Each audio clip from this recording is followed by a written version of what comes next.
Hi everyone, Dr. Jeff here with you again this week. This week we talked a little bit about an upset stomach. Seem to be getting a few people suffering from that this week. So nausea, vomiting, even some diarrhea, some GI types of issues. There's a number of reasons why this could happen. Sometimes it can come from something you've eaten, so you're getting something like a food poisoning, so a virus or bacteria in the food. It can also come from pregnancy, so you're getting the morning sickness type of nausea, sometimes vomiting. Even during your menstrual cycle, you may be suffering from some bloating or some gastrointestinal issues. Also, people getting chemotherapy or radiation quite often will have some nausea and some vomiting and things with that. So I thought today we talk a little bit about what can you do about that. When I was a kid, I used to always think that my parents and my grandparents used to say, well, lie on the couch, drink some flat ginger ale, open it up, let it sit, let the fizz go out of it, and that's going to help your stomach. Well, I'm not sure back in that day of the ginger, but today there's actually no ginger in ginger ale. Even though it says made with real ginger, if you look at the ingredients, there is no ginger in there at all. It says natural flavor. Actually, Canada Dry was sued at some point in time because they were saying there was ginger in it. So that myth is busted. So there's no research showing that ginger ale actually helps with an upset stomach.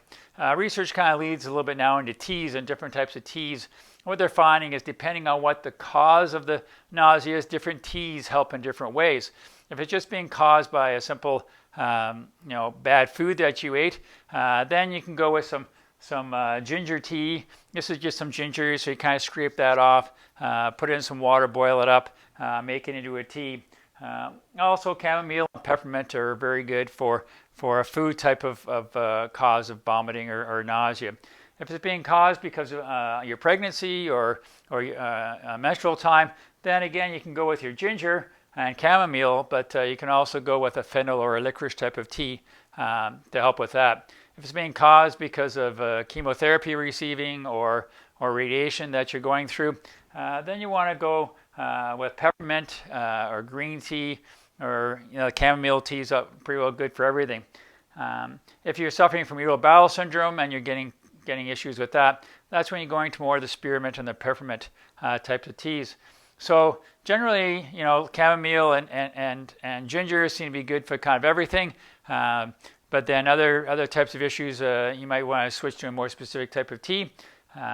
As far as foods are concerned, what can we do with foods? Well, one study showed that cooking green bananas were really good for helping kids and children with an upset stomach. You can also give them applesauce. The pectin in the apple and the applesauce is really good acting to calm down the stomach a little bit. Dried crackers or dry toast, yes, has been found to be beneficial with helping with an upset stomach. The one thing you really want to watch out for is those fatty foods, so yogurts, milk, different types of fatty oils and things. They have a tendency to stay in your stomach too long, so that keeps the acid kind of rolling around in your stomach, causes more nausea and lead to more vomiting with it. So try and stay away from any types of fatty foods if you have an upset stomach. If you're really having issues with vomiting and diarrhea, you want to keep your electrolytes up. So you might want to think electrolyte drink. This is some Gatorade or Powerade, but you may want to try and stay away from those, even though the electrolyte balance is very high in sugar. You can look more to a natural type of electrolyte drink. We've talked about this before, using lemon and honey and baking soda and things to create your own type of electrolyte drink, a little more natural, not lots of sugar in it. So if you're suffering from upset stomach, depending on what the cause is, teas seem to be the way to go. And some foods, again, dealing with some green bananas and some apples and applesauce and dry crackers will help you get better and get through it a little bit faster. If you have any questions about anything we're talking about today, you can always email me at jgoldsby@goldswellness.com, or you can talk to me on Facebook. And if you have any questions out there that you'd like me to answer, you can send them to me, and we'll do some research on them and talk about them. I'm Dr. Jeff, and I've got your back.